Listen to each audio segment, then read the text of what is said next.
Buongiorno ragazzi, it's an absolute pleasure to welcome you to another edition of the Inter Worldwide Podcast. I'll start straight away by introducing my guest, Bruno. How you doing, man? It's good to have you. It's good to be back, mate. How are you all? We're fantastic. I'm sure Alessandro's good as well. Alessandro, thanks for joining us from San Francisco. Thank you for having me. Great here. It's almost midnight, but happy to talk to you guys. Awesome. Sounds good. And we've got a lot to cover, and I apologize for the lapse in episodes. I think it's almost been a fortnight, but a lot has happened in not only the last 24 to 48 hours, but across the last week in general. Inter have officially welcomed Alexis Sanchez to the team. Mauro Icardi has departed for PSG. We have won our second game of the season by winning a tricky fixture in Sardinia against Raja Nainggolan's Cagliari. And we have closed the Mercato and we've moved into an international break. So those are the topics that we are going to cover today. And I'm going to start with the result against Cagliari so that we can keep the matchday fixture ball rolling. Both of you gentlemen, I'll start with Bruno. Bruno, what did you think of the match against Cagliari before I tell you what I think? And who stood out for you as the better performers in that match? And who would you say maybe fell a little bit short in Sardinia? Look, 3 points is 3 points. And at the end of the day, the boys got the job done. I feel Antonio Conte, the Cagliari match showed that there's a lot of work to be done within the team still. We were fortunate enough to have two not so difficult fixtures to start with, like Lecce and Cagliari, and getting those 6 points was critical. And I feel the international break came at the perfect time for Inter because now Conte can take his boys back to the training ground and fine-tune what needs to be done. But it was very impressive to see how they banded together. And I believe we all stated if this was 12 months ago under Spalletti, we would have dropped points or even lost that game. They just have that winning mentality. And, you know, it's fantastic to see we've scored, 6 goals in 2 games, which is unheard of for Inter to start with, and 5 different goal scorers. We before the season started, we were struggling to find someone who could play up front. Now we've got 5 different goal scorers out of 6 goals, and our most expensive signing ever in Romelu Lukaku has scored on both his first and second appearance for the club. So I feel, look, there's a lot of work to be done. Standout performance, I feel like I'm going to be saying this a lot this season, is Sensi. I feel he's the bargain buy. And he's just, you expect that he's going to drop and he's going to fall back and do something, stuff up, but he's just always on there. And he's playing a very attacking game of football, and it's beautiful to see. He won that penalty, which led to the second goal, and it was a masterstroke. Like, he knows what to do. He's a sponge, and I feel like that's why Conte's picked Sensi a lot over Barella, because Barella's set in his ways, whereas Sensi's learning still, and Sensi is a sponge to Conte, and whatever Conte says, Sensi's going to go out there and do. In regards to our team performance as a whole, again, 3 points is 3 points. You can only beat the teams that are in front of you. And to start the season off with 6 out of 6 is fantastic. And sitting on top of the table on goal difference is even better. But look, I feel there's still a couple of things. And you got to think, you know, we've got Ranocchia and D'Ambrosio at the back.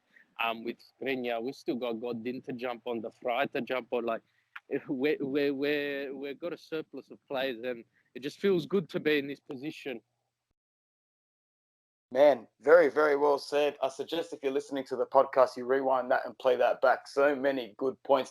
Sensi has been spectacular. He's been an absolute diamond. €5 million loan up front with an option to buy, which we probably will. Completely snaked him from Milan while they were trying to lowball Sassuolo. That's the Conte effect. That's the Marotta effect. That turn is nothing more than sheer class and a high footballing IQ and an ability to read the game at every single level. He can pick up the ball deep. He presses up into the middle to push through a pass, and then he's the one leading the counter attack and running through on goal as well. So all aboard the Stefano Sensi hype train. As well as what Bruno said, I would have to agree. I think getting 6 points out of 6 is fantastic. We lost that game 2-1 last season, and it should have been 3-1 because Uno Di Noi, Nicola Barella missed a penalty to make it 3-1 and almost let us back into the game with about 2 minutes left, but it wasn't to be, obviously. But yeah, I'd have to agree with most of what Bruno said. Alessandro, did you manage to catch the Cagliari game, and who would stood out for you and who didn't stand out? Who do you think was a little bit short? Yeah, I was able to watch pretty much the whole game. I missed the first 10 minutes, but apparently didn't miss that much. And I think you guys said everything already. I guess I can go. I can leave. No, the only thing on both games, I feel like Vecino wasn't the best player. Probably when we're gonna have Barella integrated, it would be a plus. And as Bruno was saying, yeah, we still have Godin and De Vrij to put in the mix. And I mean, we have Candreva on the right that is doing great stuff. Azamar was really good. I think after Sensi, probably the best player of the game versus Cagliari. So yeah, so far the first game, I from my point of view was way better, but Cagliari was hard, and even having a team pressing you 90 minutes in those weather condition, that's tough. That's gonna be tough for all the teams that are gonna play there. Without mentioning whatever happened on the stands, but that's a different topic. Yeah, absolutely. And go on, Bruno. Yeah, look, I have to disagree with Alessandro with the whole Vecino thing. The first game, and I've always been an advocate of Vecino. He has been a great player for Inter, and the first game, he contributed so much by doing so little. He was doing these runs up and down the pitch without even touching the ball, but he was taking 2-3 defenders with him or 2-3 midfielders with him, and his movements without the ball caused a lot of gaps to open. Now, Cagliari, he was a lot less effective, but it's still early times, and we still got Sanchez to chuck into there too. So you got to think there's a lot to do here, and I'm just happy to see him on that Champions League list. There you go, man. I'd agree a little bit with Bruno and a little bit with Alessandro. I don't think Vecino offers as much as our other midfielders in technicality-wise. We all know that. But I definitely noticed against Lecce and Cagliari his purpose. And I think that's the Conte effect. Conte is such a systematic manager. He will delegate a different job role to every man on that pitch. How the hell do you think he got the most bang-average Italian team of the 21st century to go toe-to-toe in the Euros 2016 so well?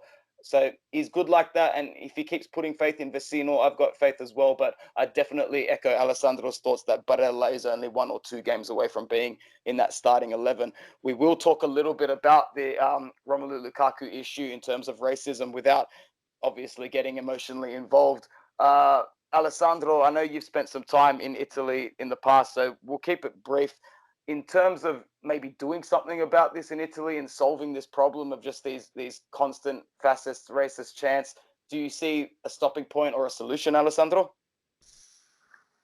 Well, I spent most of my life in Italy, as you can tell from my thick accent.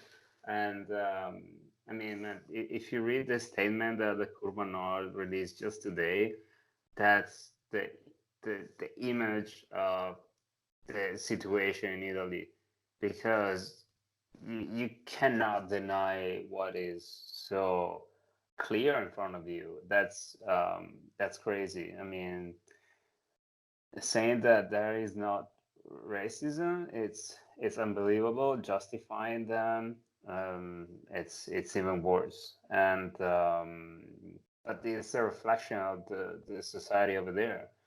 Close-minded, really I don't know how to express all the disgust I have. But if you look at who is in charge in Italy in this moment, and what he's saying is basically justifying all these other people. And it doesn't matter that it's just soccer, because soccer is a really important thing in Italy.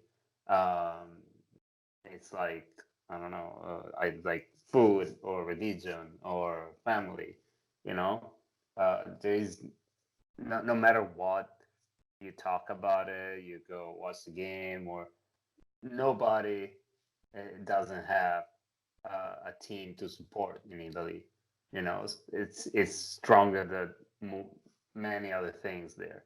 So if you change that, maybe you can start changing the society a little bit at a time. So I completely stand with what Lukaku was saying, and I disagree completely with the statement of cool or not.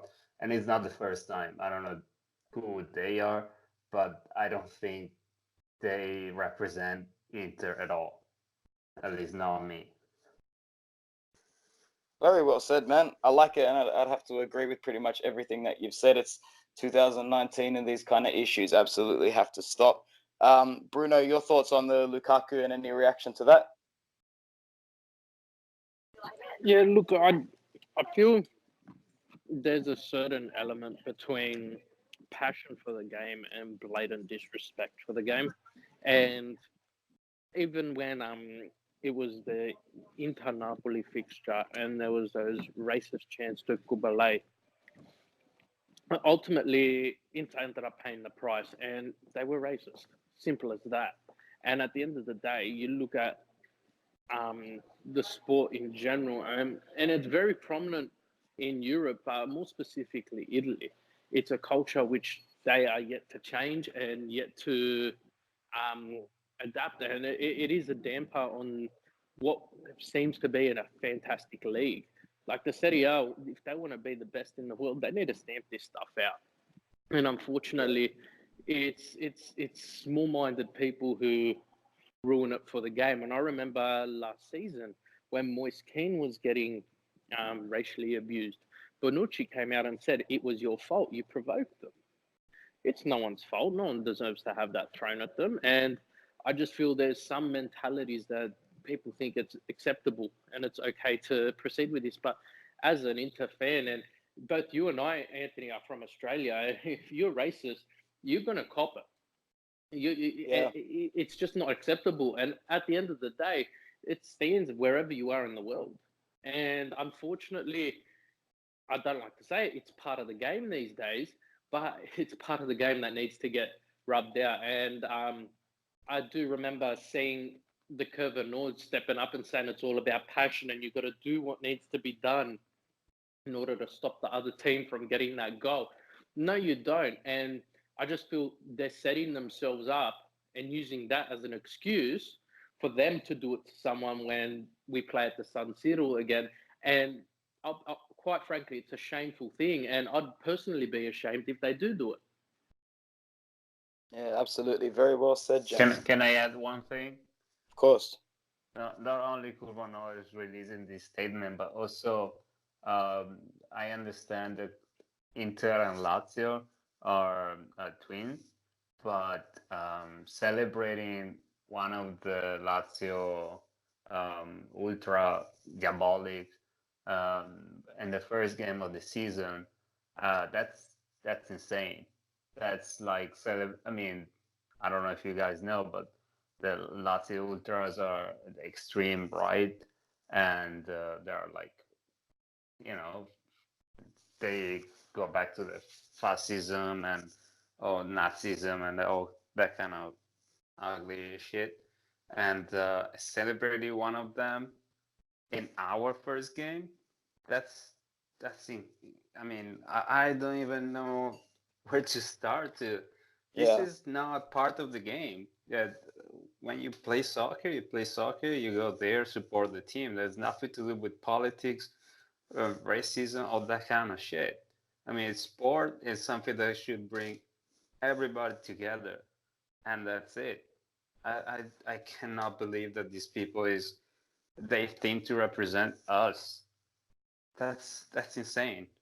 Yeah, And yeah, go on.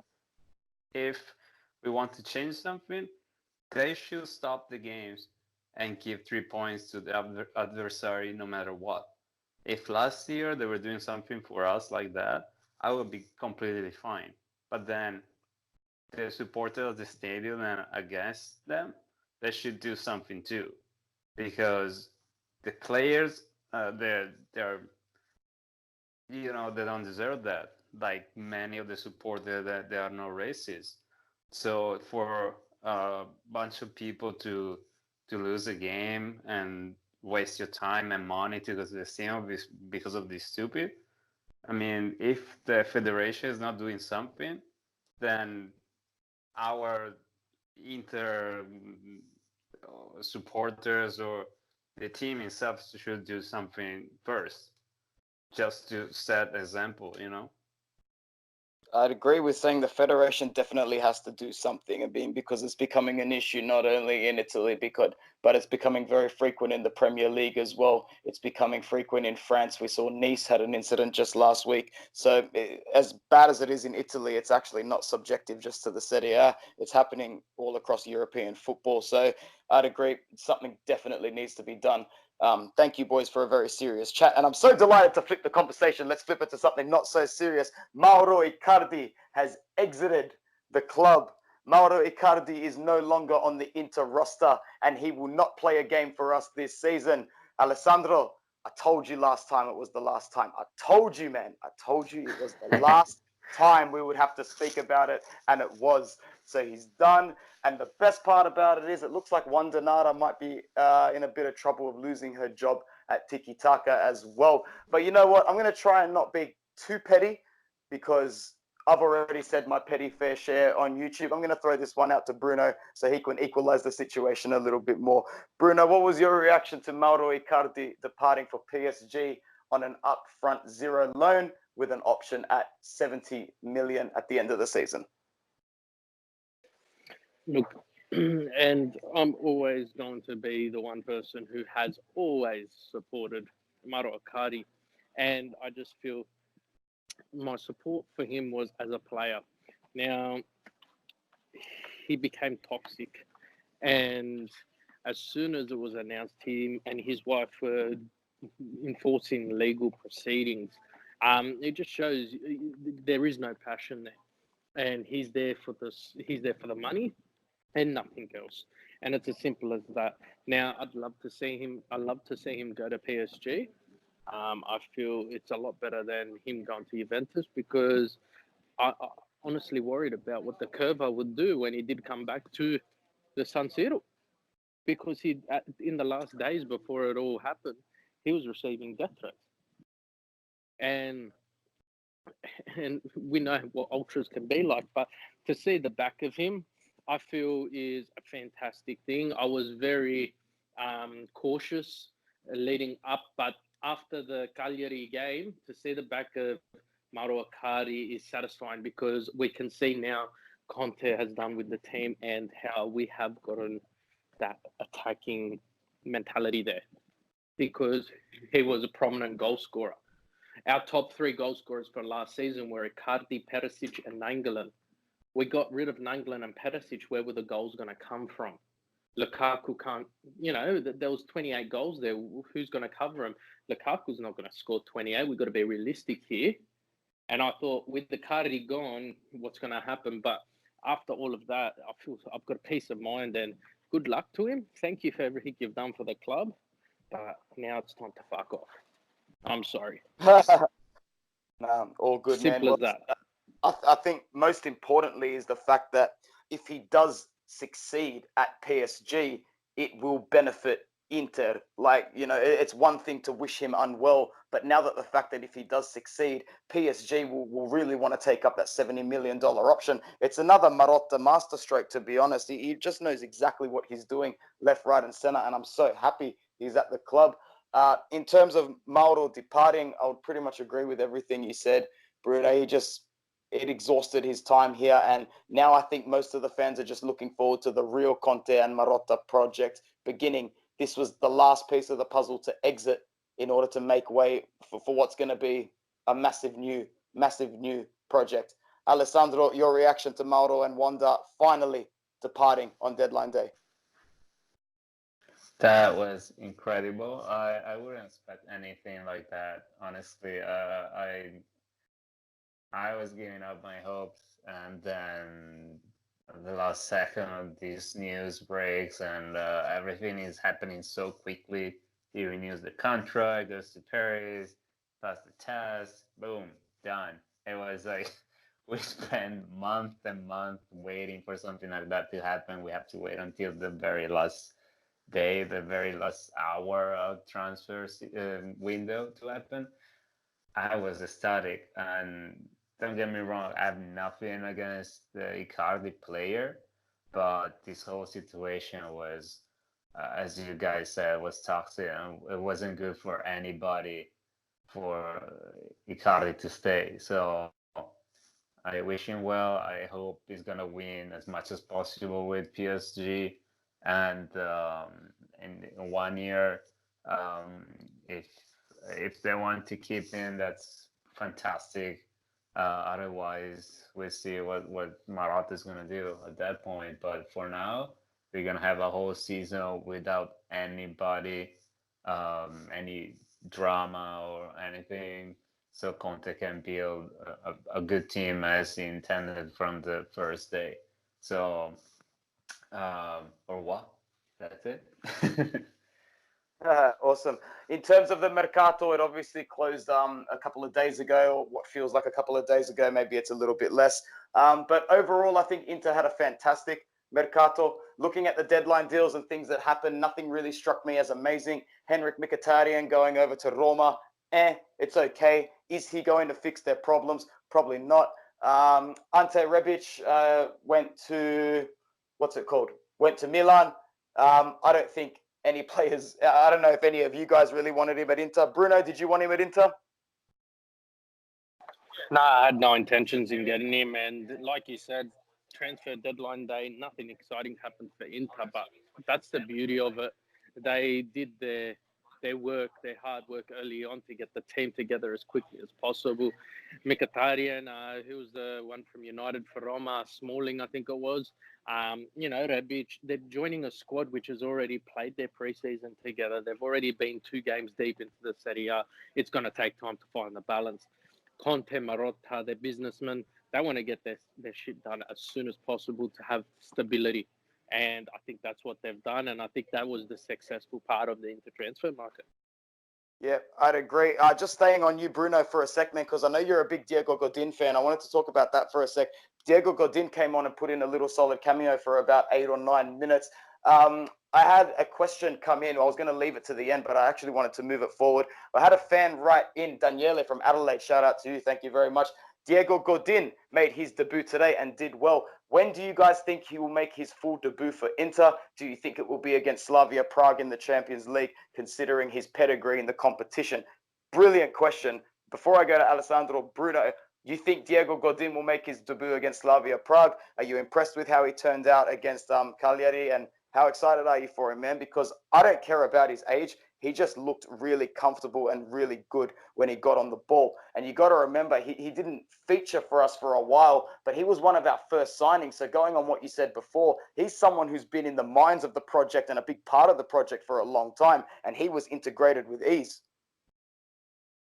Yeah, look, it was announced in January, February that Godin was going to be joining Inter on a free transfer. So he's obviously been part of the plan. And I feel January, February was when the board decided Spalletti needs to go and Conte is going to come in. And Godin, it's not so much for what he does on the field as a player, as an individual. I feel his experience for both Champions League, playing in Spain, and for the national team plays a massive part. Now we've got a player who we had a player in Perisic who played a World Cup final, Nainggolan, who was part of what we can call most probably the best Belgium team this world has ever seen. And it's that experience. And when you're getting rid of some core players, you need someone to come in, not to do the hard work, but you need someone to come in to just guide the players. make sure, someone who can give that halftime motivational speech, who can be on that field and tell people where to go, what to do.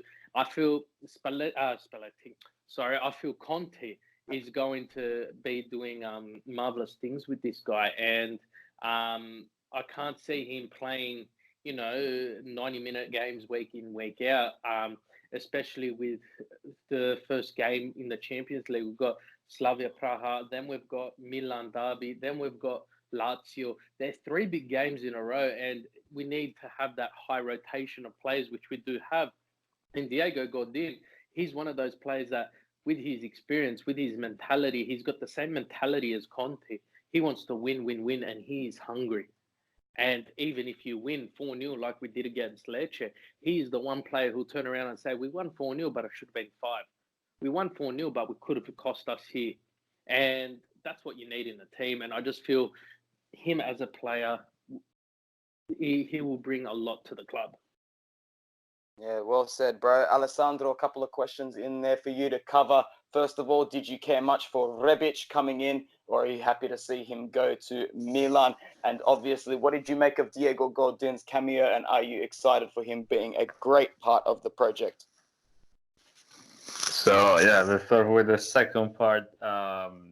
Absolutely happy. I follow Atletico Madrid when I can, so I mean, that's good. That's good to have Godin on our team, no matter how much he's gonna play for us. Just having, as Bruno was saying, just having a player like that with us, with our young player, it's gonna make a lot of difference.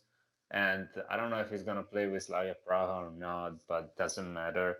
As we saw the last 10 minutes of the Cagliari game, he came in and that was game over. Basically, there was no way for any striker to get any ball at that point. So that was impressive.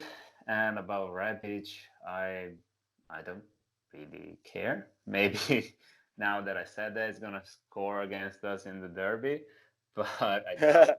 And plus, I think there is some way, some part of Rebic that was still being paid through us or something weird like that. So if we bought Rebic, then Fiorentina has some part. I don't know exactly what was the deal, but at this point, I'm just fine. He went to Milan, and we have Sanchez. I think we had a better deal.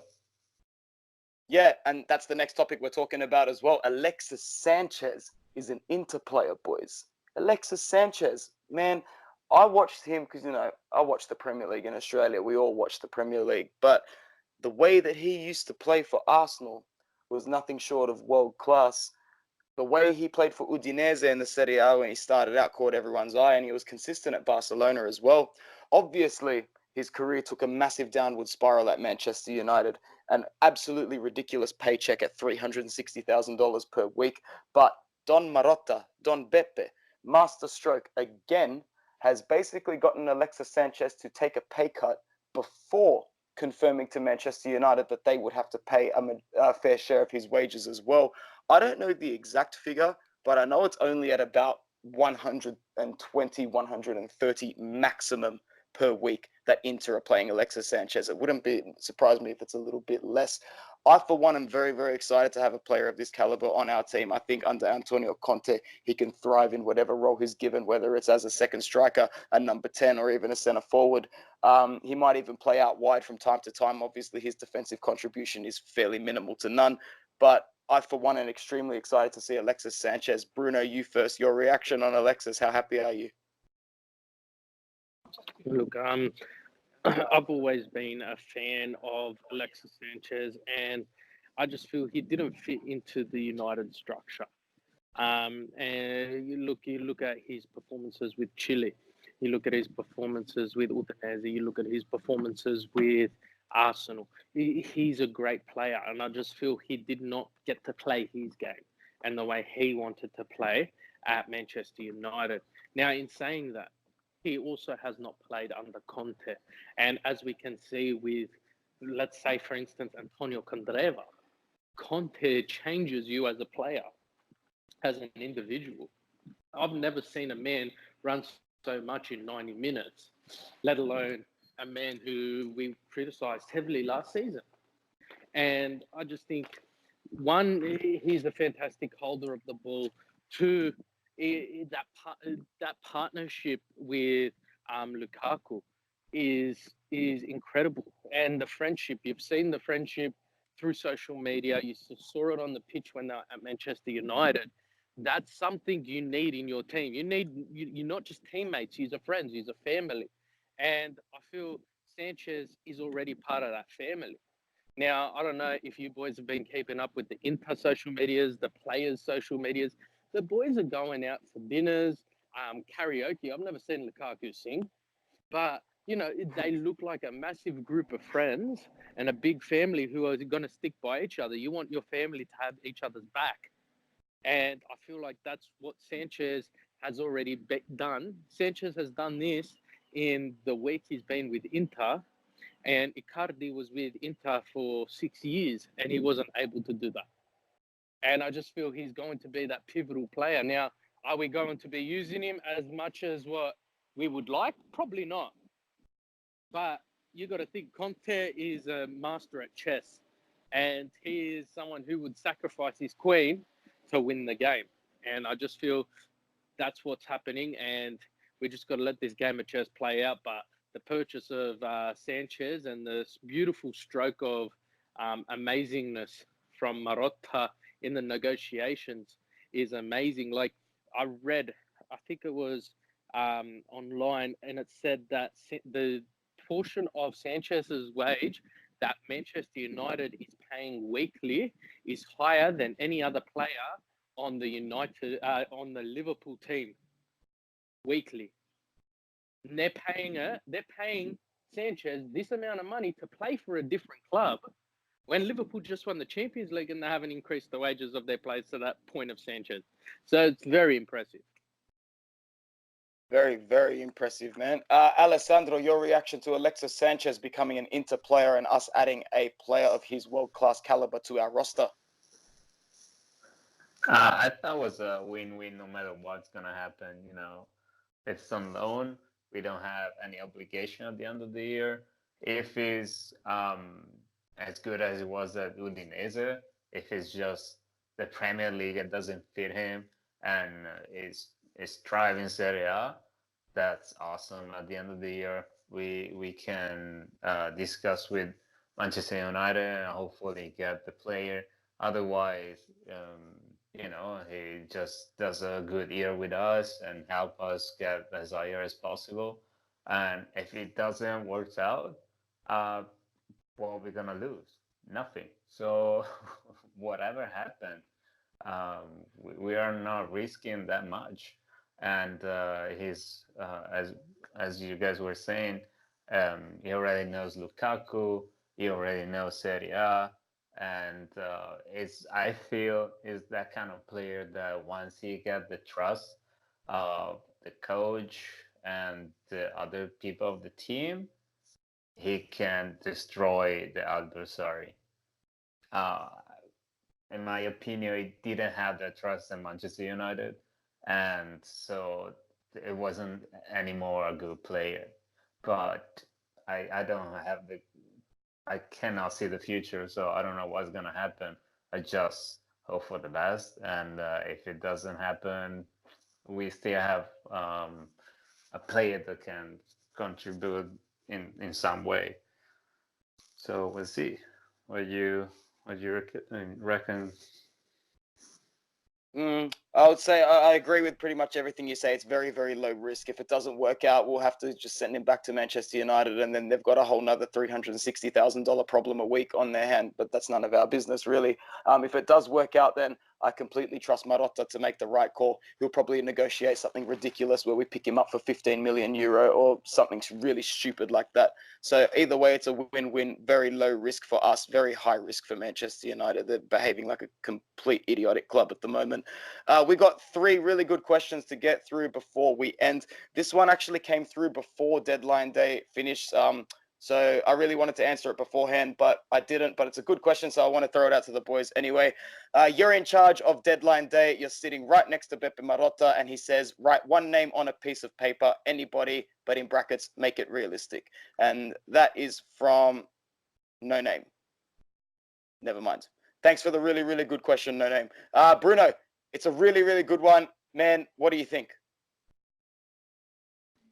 Look, any name, but to be realistic, it's hard because you look at the team and what they've done so far and what they did throughout the whole season, pre-season, in their purchases. You struggle to find that one name that will bring it, as well as being realistic. So I'd have to say Chiesa, because it's as realistic as we can get at the moment. I'd love to see Chiesa there. But in saying that, if I was to go outside of the Serie A, Gareth Bale. That's probably those two names. Fair enough, bro. It was actually from Alex from LA. I knew I accidentally pressed enter. I didn't want you to go unshouted out for that question because it was a really good one. I'll say mine next, and then I'll go to Alessandro. I actually wrote this down. I thought, because there were whispers of a swap with Icardi at the time that I read the message, I'm like, oh man, well, we obviously need we need a central midfielder. I would say Milinkovic-Savic would be the first name I write down. But then I thought to myself, if we were sending Icardi in the Paris Saint-Germain region, we might as well bring in Verratti. I'm a huge fan of Verratti. He's played under Conte before. His style would suit Serie A once again, and he would integrate himself brilliantly into a system that already has complementing midfielders of that nature. He would represent the Italian core to the core. And that's what I would do if he said, give me one name. I would have said, Beppe, if you're sending Mauro in that direction, bring Marco back here for sure. Alessandro, what would you say, man? If we wanted an injury-prone player, then definitely Verratti is the one. But he's just too small and too injury-prone. You had your turn, bro. That's Alessandro's my talking. I actually like the Verratti call, but I will bring in somebody who can help us with a free kick. And the first name that came to mind, and maybe because of the first game of the season, was DePaul. That's a player that we already tried to get in the winter transfer window. There was some talk and blah blah, and nothing happened. So I don't know, maybe it's not somebody that Conte likes. But then I thought, and I don't know how realistic that could be, but Eriksen, that could be another option, especially because next year is the last year of his contract. So next year we can actually get it, like in Godin case, without paying any fee. And in that case, if we will have any concrete offer to make them, maybe they would like to hear them. But nothing of this happened, of course. So probably, I hope they're working on getting a good player. I know there is at least like 20 names in their last year of contract. So I hope at least one or two are gonna get our way. Yeah, and if there's anybody in the world that's going to pull it off, it's the boss himself, and it's Don Beppe Marotta. Christian Eriksen, one of the best players in the world in terms of linking midfield to attack, and I think he would be fantastic. A few rumors have already circulated that Inter might be in the mix for him, but we're just joining a host of names like Manchester City, United, Madrid, everybody who's going to be going for his signature. I really don't think he's going to sign an extension with Tottenham. He knows he's nice and close to the end. He probably thinks he's doing them a favor by staying this long into his contract. So he's definitely on the move. Last couple of questions, which is two questions in one. It's from Stefano in Italy. I don't know where he just said Italy. Who is your favorite signing of Inter's Mercato, and can you rate it out of 5? For me, it was Barella for 99.99% of the time, but I'm going to say Stefano Sensi's just been that good in the first 2 games. Sensi is the signing for me of the Mercato. $5 million loan with an option to buy. We're going to redeem it for no problem at all, and it's just going to be a really easy deal and an efficient player that's going to play for us for a long time. He's already said how much he loves the club and an honor it is to be here. And when you combine that with Nicola Barella being an Interesta, we've just set the core of our midfield for, man, let's hope many successful years to come. Alessandro, I'll start with you this time. And the second part of the question, rate it out of 5. I'm going to give it a 4 out of 5. I prefer to rate out of 10, but I'll give it a 4 out of 5. I think the only thing that disappoints me is that when we got rid of some of our players, maybe we didn't get rid of them on a permanent basis. All 3 of the troublemakers that we've gotten rid of are actually only gone on loan. So I'm not too sure what's going to happen at the end of the season. I'm not even going to discuss which of the 3 I would take back. That's for another time. But I would give our Mercato a rating of 4 and Sensi the best one. Alessandro, you first. I agree with the 4 rating for the same reasons. I just want to add that this is basically the first transfer window with Marotta, and I think it did a fantastic job. And it wasn't easy, especially with all the press that was around Icardi and all the different players. But he was able anyway to send them on loan somewhere. So that I feel like that was really impressive, because if another team knows that you want to sell a player and there is all this toxicity around him, getting rid of him, it's getting hard. I mean, if you look at Juventus, just to say one name, they have a lot of players they're trying to get rid of, and they were not able to. They have a lot of midfielders. They have Mandukic. They have a lot of players they're trying to get rid of. Higuain itself, and they're all still there. So I think that's a big plus that we accomplish at least that. And then the player. I stick with Barella. I really hope he's gonna have a great season. Yeah, I would agree. And Bruno, finish us off for the day, brother. Rate the Mercato out of 5, and who's your favorite signing? Look, Mercato out of 5. I'd give it a 6 in the eyes of looking at the past. 5, 6 Mercatos we've had, even 8, 9. I've said to you earlier, I feel it's the best Mercato we've had in a very long time. And I just feel they saw the problem. They didn't get no Band-Aids to cover it and hope it gets better. They went out there and not just the players we purchased, but the way we bullied Juventus, especially with the Lukaku sale. It just showed the world that Inter's not here to play games anymore. We're here and we're serious, and we're going to do whatever needs to be done to get the job done. And I just feel that's exactly what happened with this Mercato. They stamped their foot they put their foot on the throats of the Serie A and said, well, look, we're here and we're not playing games anymore. We're serious and we're going to win this league. And you know what? Is it a Scudetto winning team? On paper, it's very hard to go past Juventus again because of the whole Cristiano Ronaldo factor, Dybala, and their position up front. But it's the best transfer window I've seen in a very long time. The best player in the transfer market that we've gotten is, you've said Barella, you've said Sensi, and they're both fantastic. Barella's yet to show me his value. Sensi has shown me we went to the reject shop and got a freaking bargain. But I'd have to say, all in all, you put all the, you dot your I's and cross your T's. Lukaku, he brought the spotlight onto Inter, showing the world is now looking at Inter again because of that, them getting him as a player. He came to the team with open arms, and he scored in both his starts for the club. And I just feel he's doing a lot more for Inter off the pitch in the eyes of free marketing on the eyes of people who don't follow the Serie A as much, and jersey sales, than what he's doing on the pitch. And that says a lot.